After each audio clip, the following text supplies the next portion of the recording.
Let us begin this module by discussing the importance of natural resources. The commons is the cultural and natural resources accessible to all inhabitants of a society, which includes natural resources like water and air. These minerals are held in common, not owned privately. Forests are important for the human inhabitants for various benefits like the provision of medicine, food, firewood and water. In accordance with the culture, local communities have long managed and used forests for their livelihood. However, governments have primarily managed forests to respond to the national and international interest for timber. In many cases, forest management has no linkages to the ecological system, the community, economics and politics. This has engendered many problems to the community since it has lacked local people's participation. Participation in forest management means active involvement of individuals, groups and organizations in the whole management process, including receiving information, identifying problems, planning and management, regulation and examination, and solving problems of the forest management.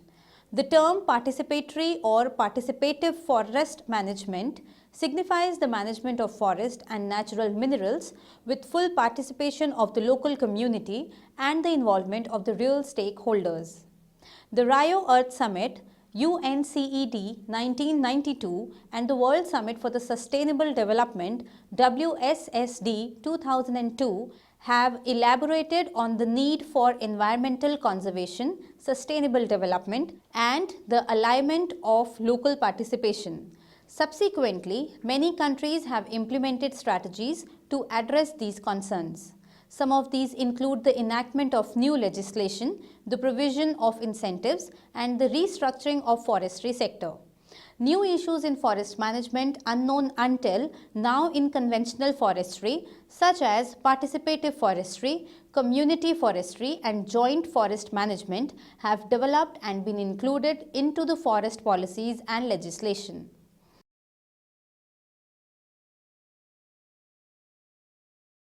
After studying this module, you shall be able to know about the various environment movements experienced by India, know about what is joint forest management, analyze the SWOT analysis of participative forest management, comprehend about some of the ways in which people's participation can be made effective.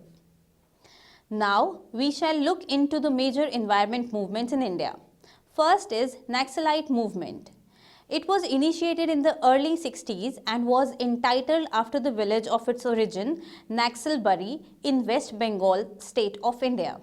Its major plank is skewed land tenancy, which is the main reason for dissidence of natural resources. It provides poor the access to natural resources by organizing them and acts against the exploitation of the poor by the rich.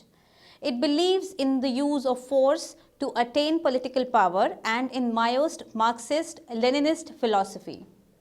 The second one is Chipko movement. Chipko movement, initiated in 70s, was a non-violent movement with the objective of protection and preservation of trees and forest from being destroyed.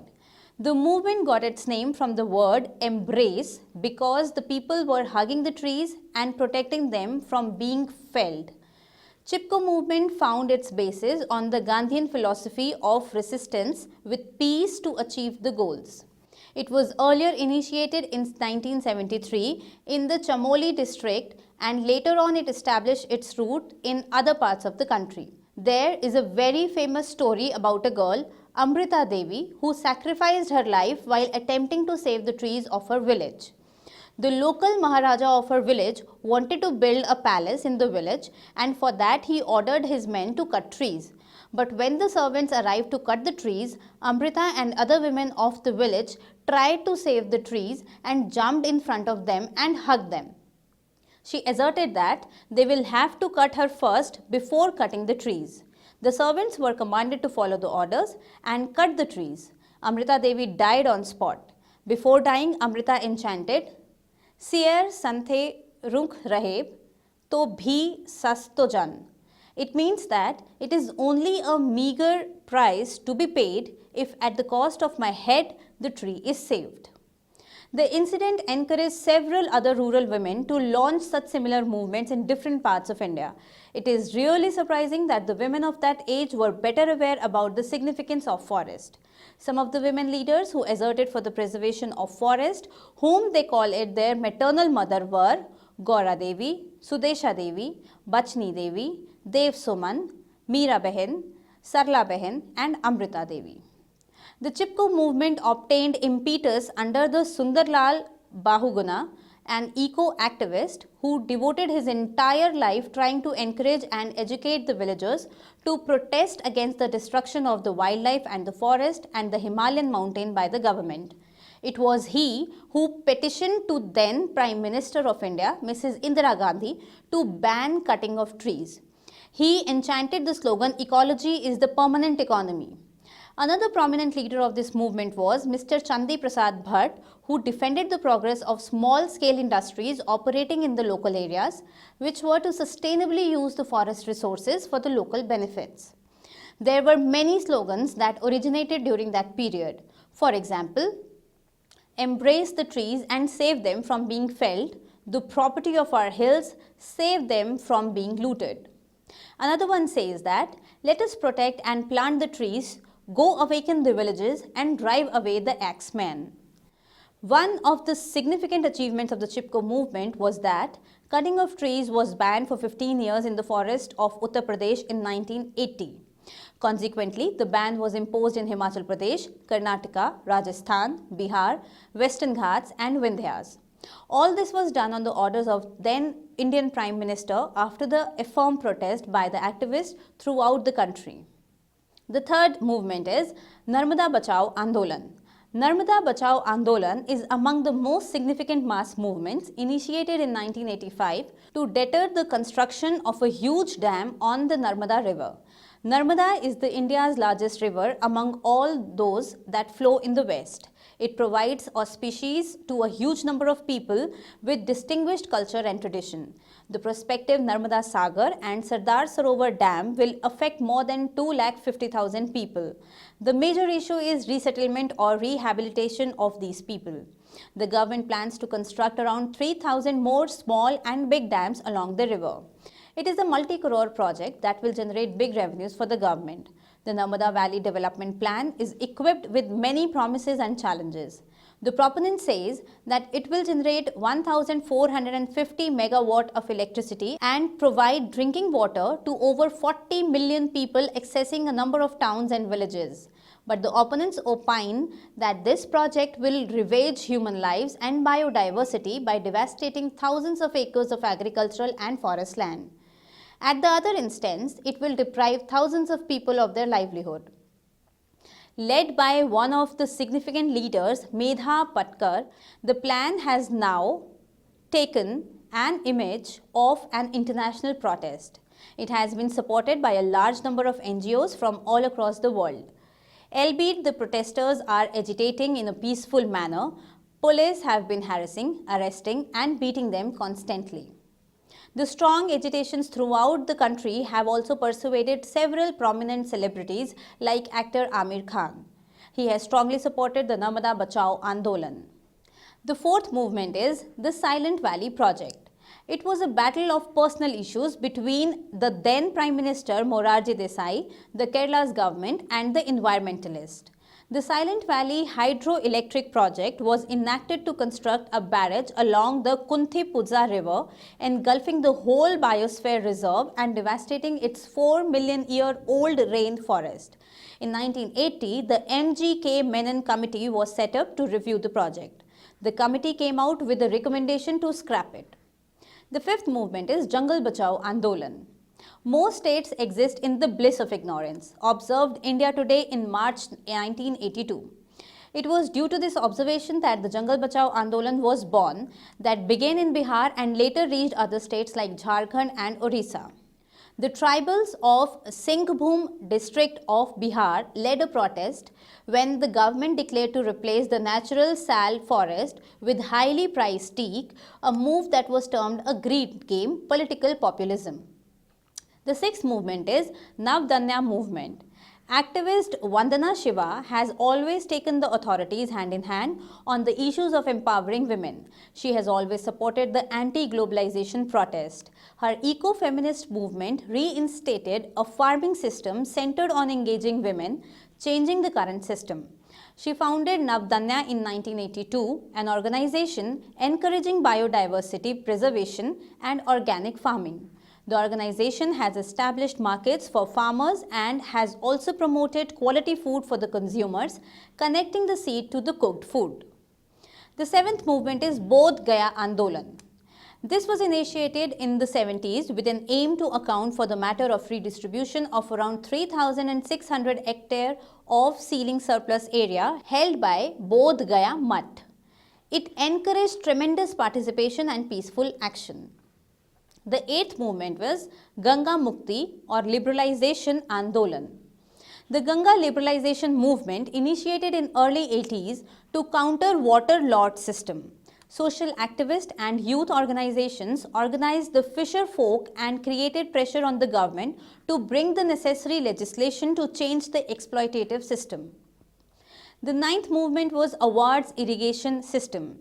The irrigation scheme commenced in 1968 established the irrigation structures, introduced equitable water distribution or sharing and management systems through popular participation.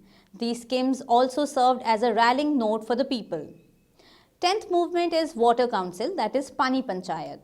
It's a community-based water council started by Gram Gaurav Parishad, Pune, Maharashtra.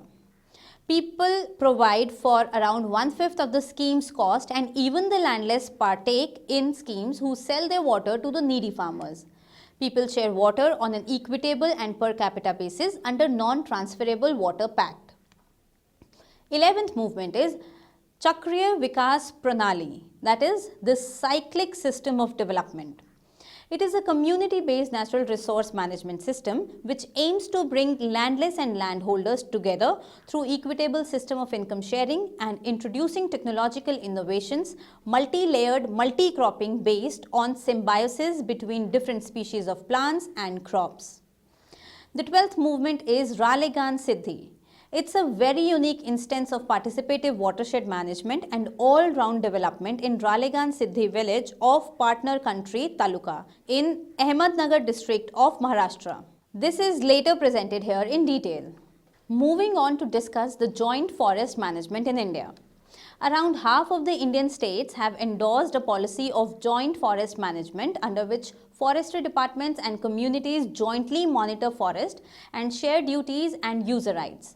The idea of JFM originated in the state of West Bengal when a forest officer involved the forest fringe communities in the management of sal forest that had been reduced to bush by overexploitation. The result of the community involvement was a remarkable rejuvenation of the sal forest. Analysis of Landsat images showed that the closest forest area improved from 11 to 20% in the Midnapur district alone. In southern West Bengal, despite continuous population growth in the last 20 years, involvement of people in managing their forest has resulted in many square kilometers of degradable scrub forest being upgraded to open forest category. Encouraged by this success, the Government of India expanded the program during the 1990s. Today, nearly 4,000 km square of degraded forest is managed by more than 3,500 forest protection committees and include 5.5% of the forest area in India, according to Saxena 1999. Under JFM, the legal ownership of land remains with the Government Forest Department. Village committees are co-managers of the forest and are entrusted with the share in the forest product. The local community organizations are proving more effective than the state forest departments in protecting the forest. Rural people now get fiber fodder and fuel and food products from regenerating forest. This improves their livelihoods. The significant points related to JFM are mentioned below. The first one is partnership and regulation between the rural communities and FD, conversing rights and accountabilities in both. The next is the resolutions usually recommend the composition of a village level committee which effectively represent the village, that is gender, caste, etc.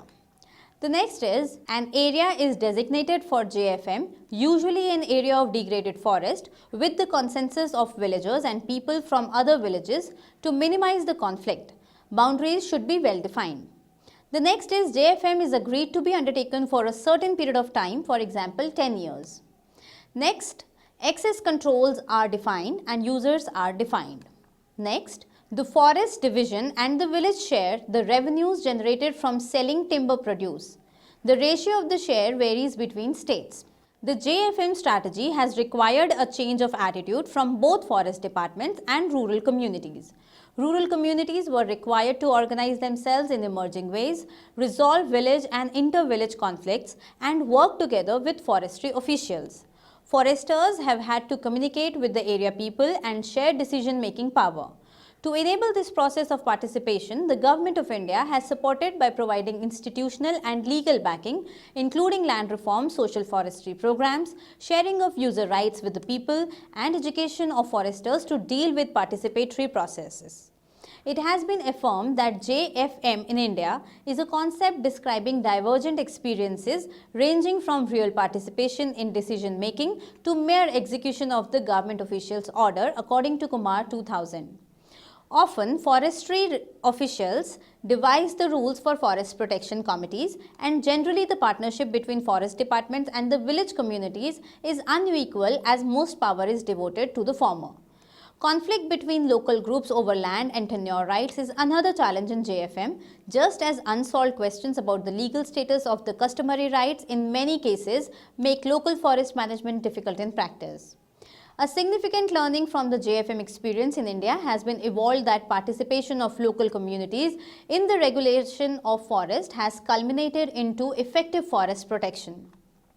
Another major lesson that has been learned is that sustainable preservation depends on the cooperative attitude of regional people and forestry officials, and significantly on the legal and institutional backing of the state. Let us now understand the strengths, weaknesses, opportunities and threats, that is SWOTs, of participatory forest management. Strengths: forest ecological services, water catchment, rain attraction, fresh air, place for leisure, feeling of empowerment through formation of community groups. We can now make decisions and ask questions. Capacity building has taken place in many disciplines. Now we'll discuss the weaknesses. Lack of unity, lack of transparency among stakeholders in resource sharing, leading to prejudices and uneven distribution of benefits. Ignorance, lack of commitment of members, insufficient knowledge about the management techniques and legal rights. Income from forest products not benefiting the forest itself or the community in large. Human-wildlife conflict unsolved. Lack of funds. Time consumption. HIV/AIDS occurrence affects the implementation of plans. Now we will discuss the opportunities. Larger market for forest products. Unique endemic flora and fauna has attraction for tourism-related businesses. Commercial use of medicinal plants. Access to forest resources, seedlings, resins, medicinal plants and butterfly farms. Increment in food production due to improved soil fertility. Commencement of research center and employment opportunities. Now we will discuss the threats. Unpredictable weather condition. Forest fire outbreaks. Oversupply on the butterfly market sector, endangering competition and blockage. Preservation actions can go wrong due to the lack of management capacities. Thefts. We are insufficiently equipped to fully engage in forest conservation. Next, we shall discuss how to make people's participation more effective. Participation is no guarantee for success. The final outcome depends on additional factors such as the institutional and the legal backing provided by the state. The people's participation is important to the objective of effective preservation and regulation of wildlife and forest. This can be achieved in the following ways. First, joint forest management. Through this, forest authorities and local communities together regulate the forest and share accountability and user rights. Under JVM, the legal ownership of the government's forest department and the local village communities co-manages the forest and are entrusted to share in forest products. This increases people's share in preservation of forest resources. As they depend directly on the forest produce for their livelihood, they would be interested in conserving them so that they continue to reap the benefits out of the forest resources. This evolution has experienced a tremendous success in the field of forest management and preservation ever since its inception in 1990. The second is holding frequent meetings and exchange of information between the local communities and the forest officials. This is important due to the following reasons. First, to exchange information about the progress of forest preservation initiatives and the conditions of forest resources. Second, report of any prohibited activities like smuggling, poaching and cutting of woods. Third, disseminate information and make communities aware about new and improved techniques for the forest conservation. And fourth, briefing of future plans and initiatives. Third is encouragement for people to conserve the resources by providing incentives. Incentives must be given to people who achieve extra success in their preservation efforts. They should be rewarded with money incentives or through permanent jobs for one or more of their family members in the forest department, along with other suitable recognitions in order to increase their enthusiasm and persuade others to do the same. We will now summarize what we have learnt in this module. Participation by local people is essential to any conservation effort. Local people have for many years been considered by policymakers, academics and development workers to be incapable of managing common property resources in a sustainable manner. The community was considered helpless to deter the individual users from deteriorating the resources by overexploiting them. The external constraints on people's participation in sustainable forest management can be attributed to 7 major factors: the state's authorities, centralized management decision making, inappropriate attitudes toward local people and forest use, lack of trust and healthy assurance, lack of understanding and dexterity to work with people, non-existence or uncommunicated incentives, and lastly, a lack of legal support. The promotion of people's participation in forest management requires concerted efforts from the government, non-government organizations, academic institutions, the business sector and the people.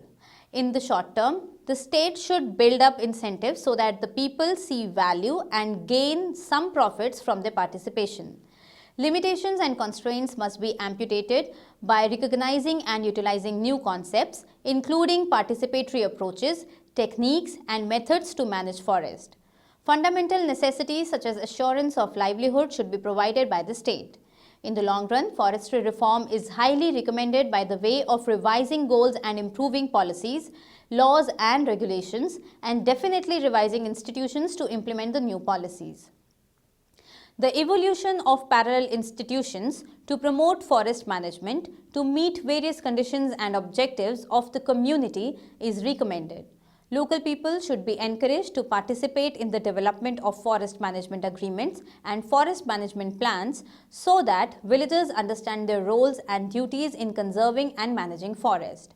Local participation is an important step to collect and analyze the information leading to the betterment of forest management options that are suitable to their needs. In this respect, participatory action research in community forest management is strongly recommended as a practical tool to build and strengthen the working experience with the community, then leading to the increased participation of the local people.